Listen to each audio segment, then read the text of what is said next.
Bismillah, wassalatu wassalamu ala rasulillah wa ala alihi wa ashabihi ajma'in.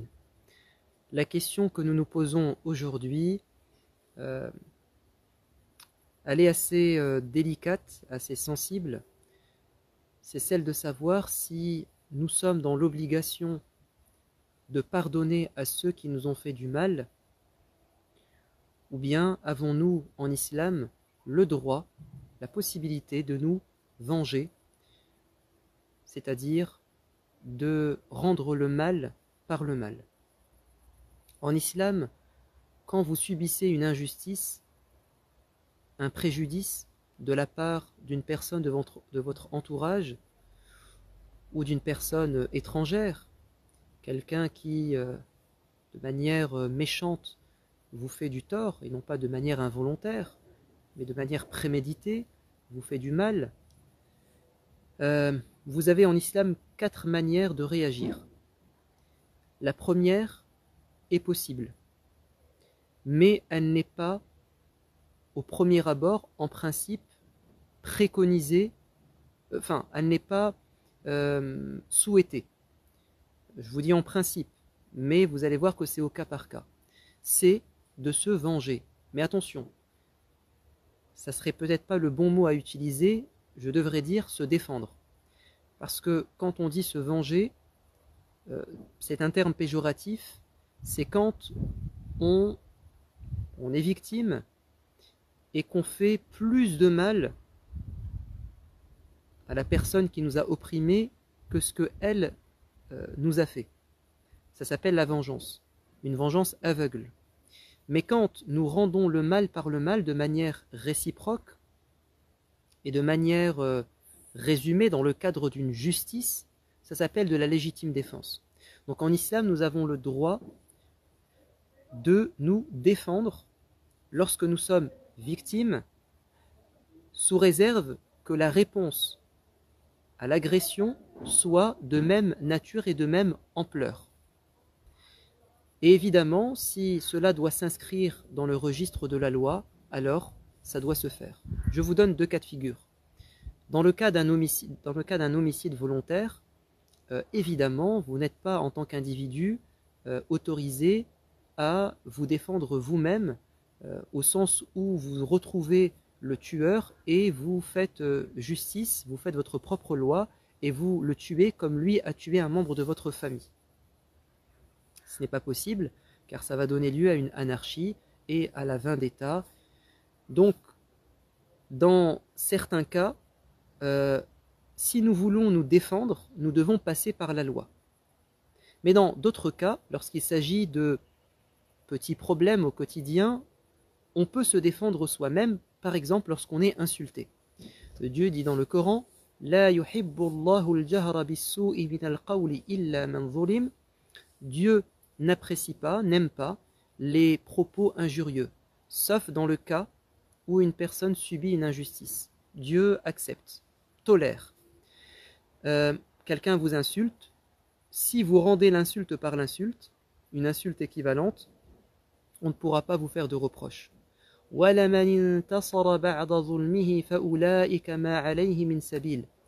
la sourate Ash-Shura, Dieu dit, celui qui après avoir subi une injustice se défendra, récupérera son droit, vous avez été volé, vous allez récupérer ce que la personne vous a pris. Ces personnes, nous ne pouvons rien leur reprocher et rien leur faire. Donc, je vous cite un autre verset, فَمَنِ اعْتَدَى عَلَيْكُمْ فَاعْتَدُوا عَلَيْهِ بِمِثْلِ مَا اعْتَدَى عَلَيْكُمْ. Celui qui vous agresse, répondez-lui par une agression équivalente. Voilà.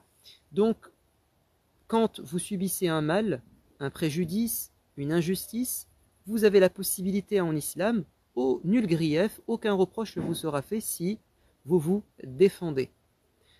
Si cela doit prendre la forme d'une plainte et vous devez passer par la justice, faites-le, c'est votre droit, justice sera faite. Si il s'agit de quelque chose de mineur qui peut être réglé sur le moment, sur le champ, sans que cela ne se retourne contre vous, comme quelqu'un vous insulte, vous répondez par une insulte, vous pouvez le faire. nul reproche ne vous sera fait d'un point de vue religieux. Passons maintenant à une autre forme de réponse qui cette fois-ci est meilleure aux yeux de l'islam en principe. Quelqu'un vous fait du mal et vous ignorez le mal. Vous ne répondez pas. Vous vous taisez. Vous passez votre chemin. Les chiens aboient, la caravane passe. Vous vous élevez par votre noblesse de comportement et vous ne vous rabaissez pas à répondre à l'injure par l'injure, au coup par le coup, etc. Dieu dit dans le Coran, dans la sourate Al-Furqan, en parlant des serviteurs du miséricordieux, وَإِذَا خَاطَبَهُمُ الْجَاهِلُونَ قَالُوا سَلَامًا, et lorsque les ignorants les provoquent, ils disent la paix soit avec vous. Comme Abraham qui subissait des pressions, voire des insultes et des menaces de la part de son père, et il ne répondait pas de la même manière, il se taisait, et voire même il était doux avec son père alors que lui était violent. Et il lui a dit je te quitte, mais je resterai en paix avec toi. Donc ça c'est une manière plus noble en islam de se comporter, c'est d'ignorer le mal, de passer son chemin, de ne pas perdre son temps et son énergie à répondre à ceux qui vous attaquent. Troisième degré de réponse qui est encore meilleur, c'est le fait de pardonner, c'est-à-dire ne pas répondre au mal par le mal, et non pas simplement d'ignorer le mal, mais de le pardonner. C'est-à-dire, si vous avez la possibilité de récupérer votre droit, de punir la personne, vous ne le faites pas, ni sur terre, ni dans l'au-delà. Vous dites, j'ai pardonné, j'ai effacé le mal que la personne m'a fait. Ça s'appelle le pardon, et c'est quelque chose de très noble en islam. Vous êtes grandement récompensé.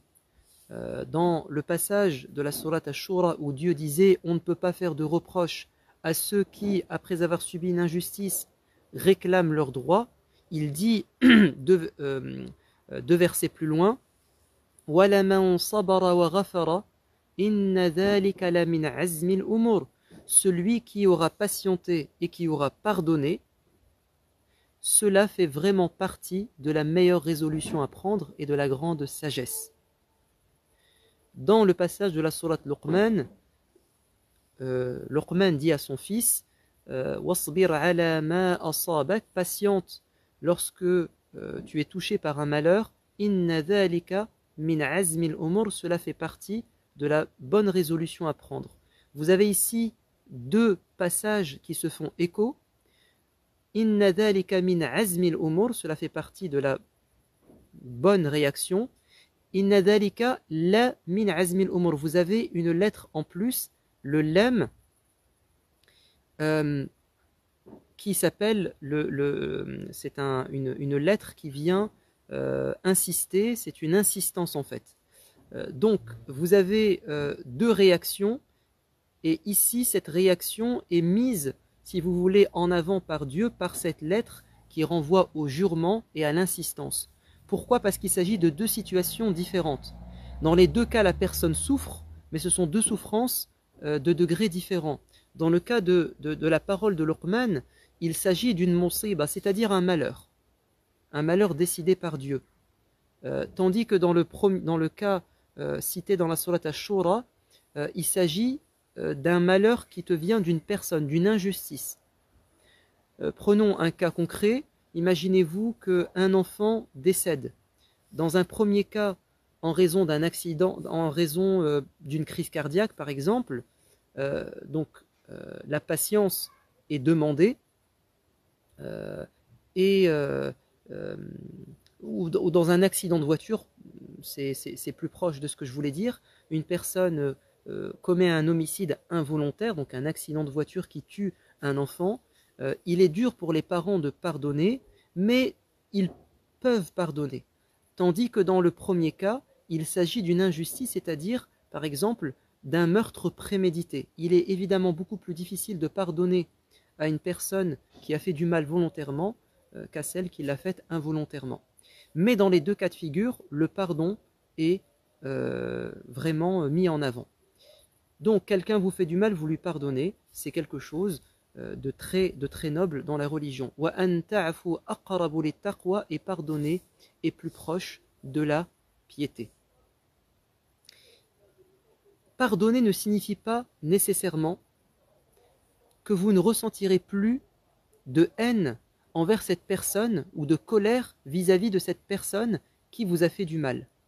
Vider son cœur de toute rancune avec le pardon, c'est ce qu'on appelle la belle patience et le grand pardon.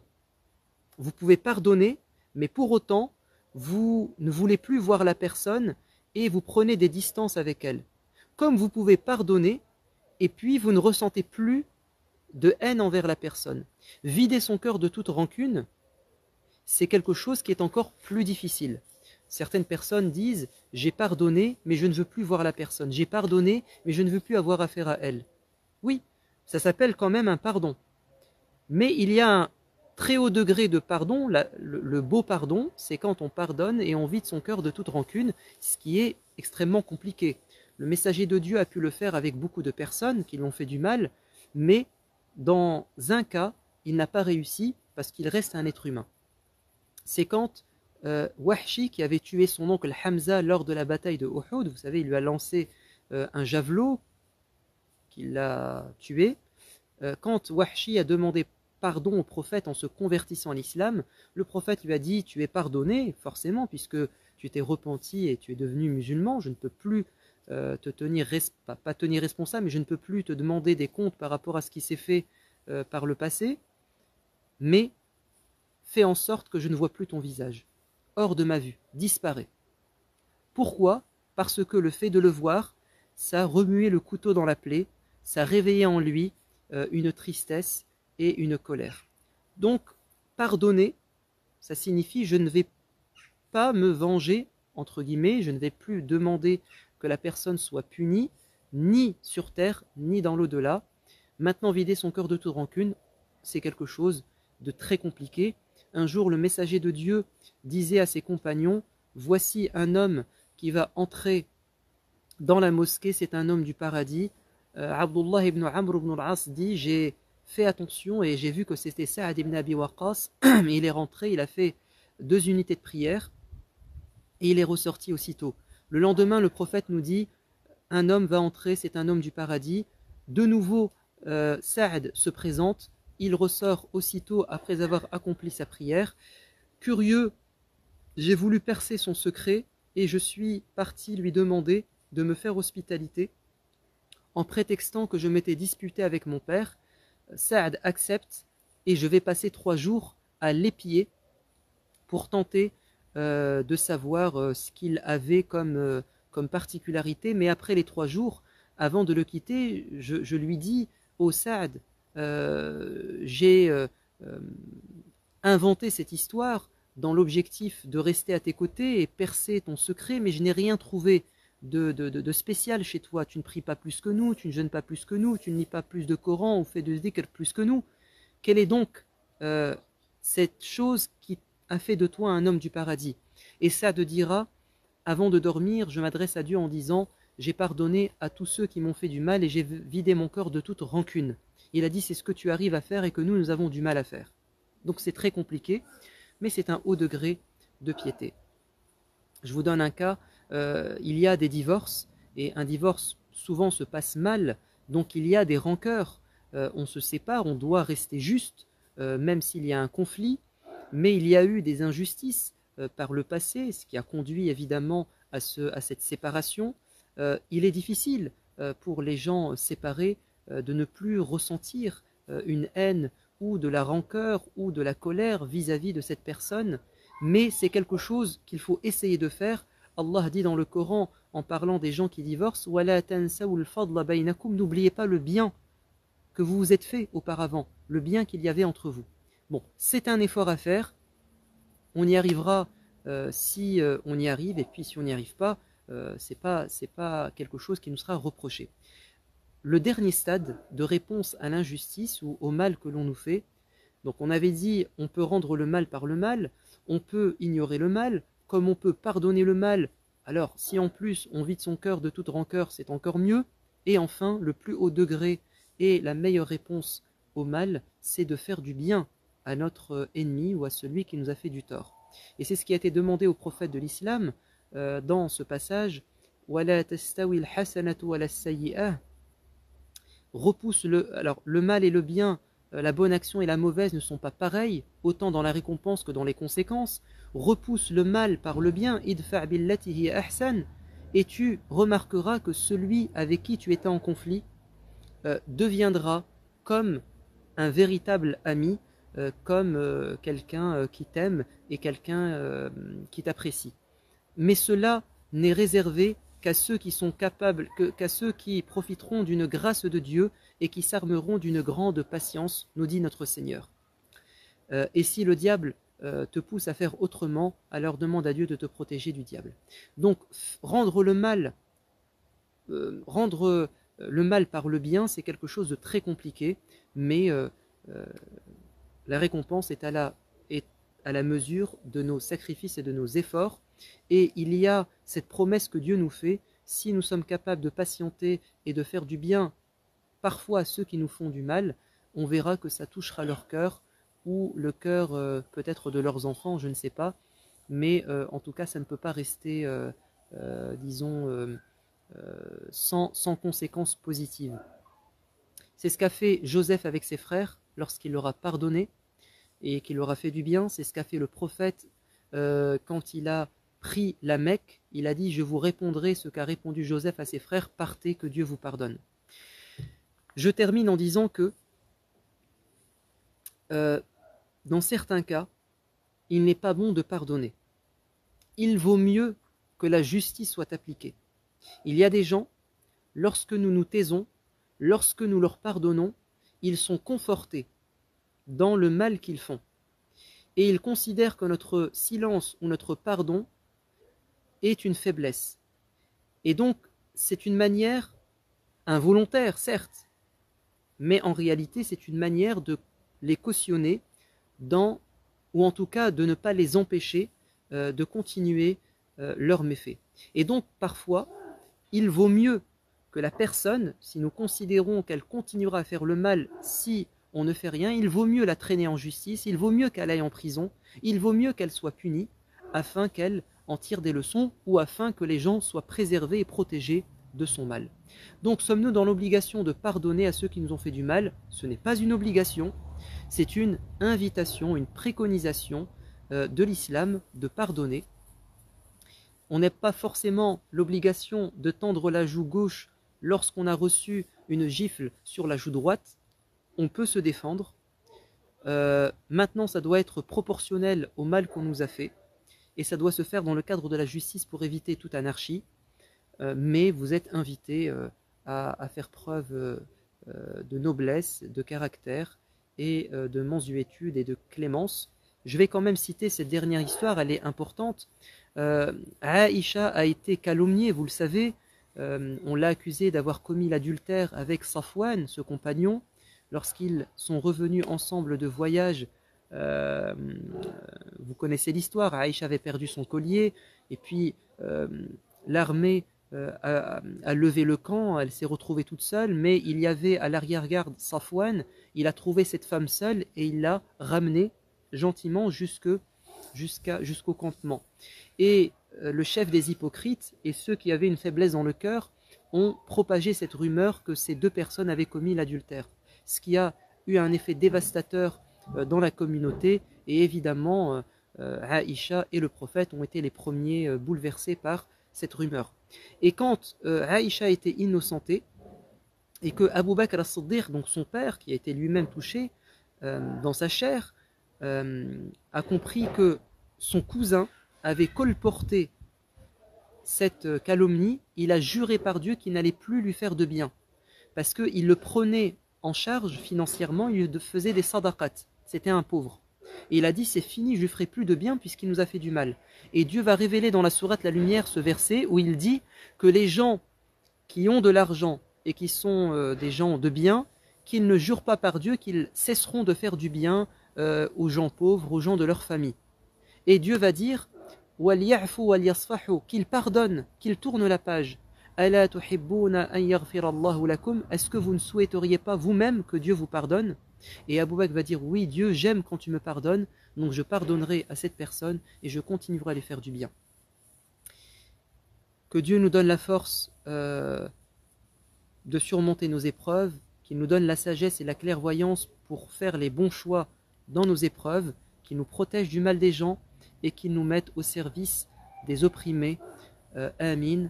Je vous dis à la semaine prochaine. Wassalamu alaikum wa rahmatullah.